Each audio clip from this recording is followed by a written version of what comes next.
Wait, so I wanted to ask you about something serious now. Mm-hmm. I saw you on TV recently. Yes. Not for the reason I wanted to see you on TV. Yeah. But I did. It was like I didn't know you had family in Hawaii. Yeah. While the fire was happening. Yeah. So I lived in Hawaii for a little bit. My uncle has been out there since 1982 in Lahaina. When I first saw you on doing stand-up, all the way from Hawaii, I think it was something like that. Someone brought you up. You're from Hawaii. Yeah. Yeah. So. My cousin was supposed to give birth. My cousin's wife was supposed to give birth to their first kid the day that the fire started in Lahaina. Oh shit! And I remember seeing her story. Like one of the telephone poles had fallen across the street. She's like, "Of course, this will be happening on the day I got to, go into labor or whatever the fuck." And I was just like, "Man, that's crazy." And I had work later that I had to get up hella early, so I wasn't on social media and shit. I went to bed early, and then it was about 6:30 when I started looking at social media because I go and I'll post and ghost. Yeah, go ahead, take a bite, baby. Ooh, that mouth though. Yeah, let it hang off your lips. Keep going. You mean with the whisper or? But no, so I started checking social media because I post and ghost now. Like people will send me shit and I want to check it, but sometimes I'm just like so tired I want to go through all the messages.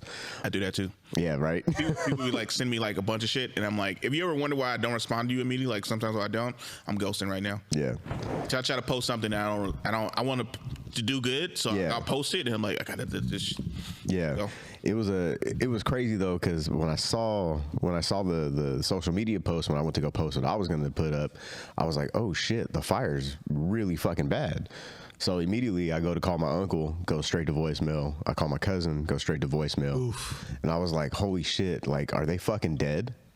Like, and I was freaking out at work, so I was like rushing through hella stuff. I had to wait in my truck for like 10-15 minutes watching these videos and trying to keep my shit together, not going to the account fucking crying. I was like, 'cause I didn't know they're alive or dead. Yeah.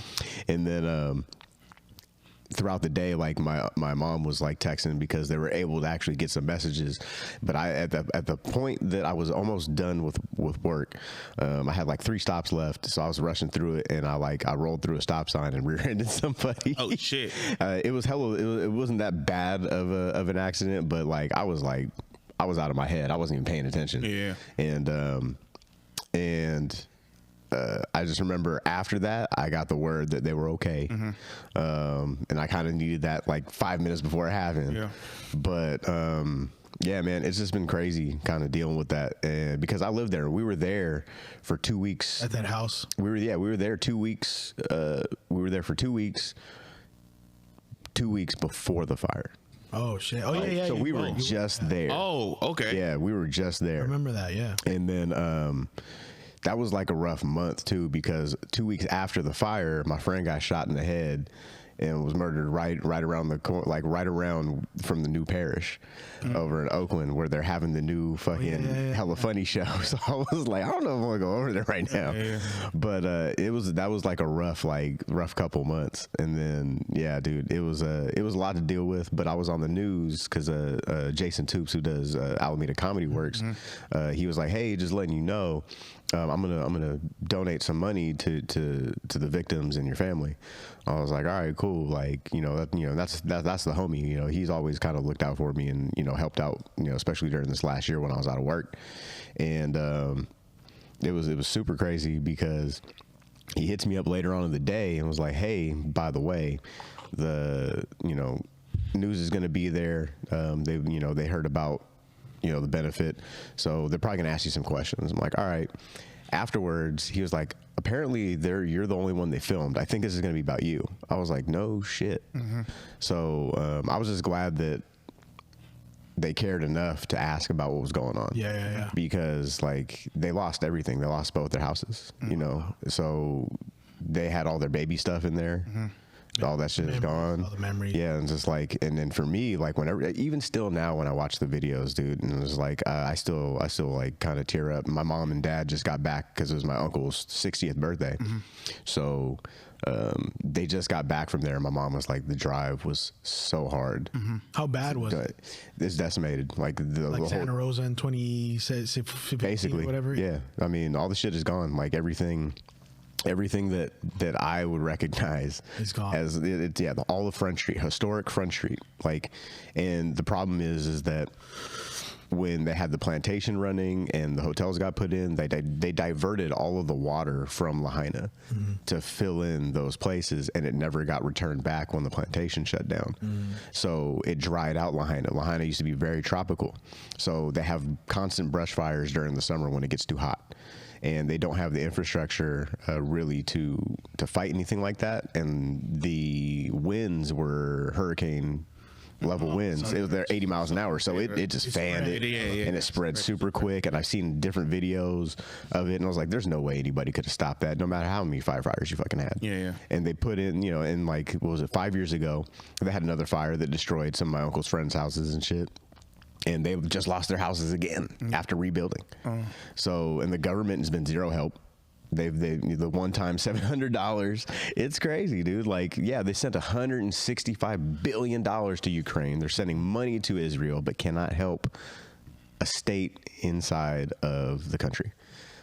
That's what, that's what's pissing me off more than anything. And then you have the governor over there talking about George Bush is not caring about black people.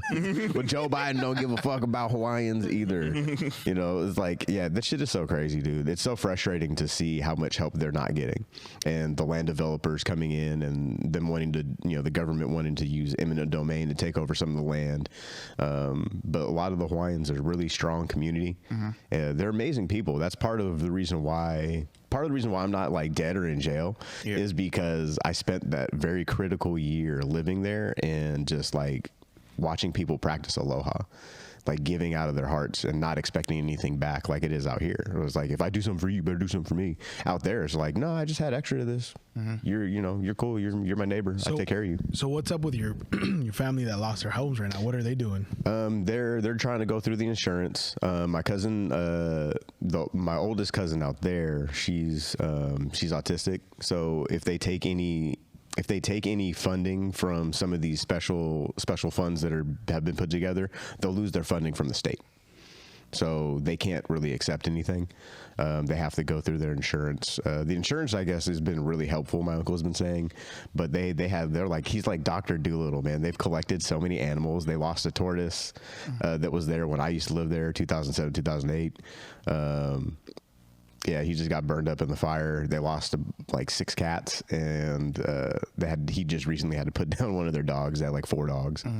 So it's just like, it's super sad just to watch all those people go through it. And like the kids that I coached when I was living out there, they lost childhood homes. Some of my friends I used to train with, they lost their childhood homes. Some of them lost family members, and but they're still fighting, like, and the coolest thing about it is they were more positive about it than I was. Like, oh, we're gonna be fine. I'm like, why are you more emotionally put together than I am? I'm fucking distraught. Like, and it's because I feel helpless, and like I'm not in a position to really help, so it's just it's been a very wild, challenging year. And that was kind of like the last few months, man, just really kind of still trying to go through it. Is there anything that like you want to share for maybe some of our listeners, like where they can send in if they want to help out or anything like that? I have a GoFundMe on for both my my uncle and my cousin on my Instagram page, soy sauce, butter, and rice. But yeah, but no, like it's I mean, more than anything, man, just, I don't know, get word out to our fucking administration. No more, like, you guys suck. No more attention is going to that. Not as much. I mean, especially with what's going on over in the Middle East. Well, for sure. Like, Just, like, if there crazy. wasn't an end times before, like, it feels like it now. It's like Albert Einstein said, like, I don't know what weapons World War III will be fought with, but World War IV will be fought with sticks and stones. And we're looking like that might be the case. Yeah, it's starting to get, like, the more you watch it, it's like, fuck. It's starting to get worse and worse. So fuck as much as you can now. Did you know that the Voice Party has merch? T-shirts, hoodies, wall clocks, bath mats, even mini skirts. We will throw our logo on absolutely anything. Click the link in the description below and pick up some Voice Party merch today.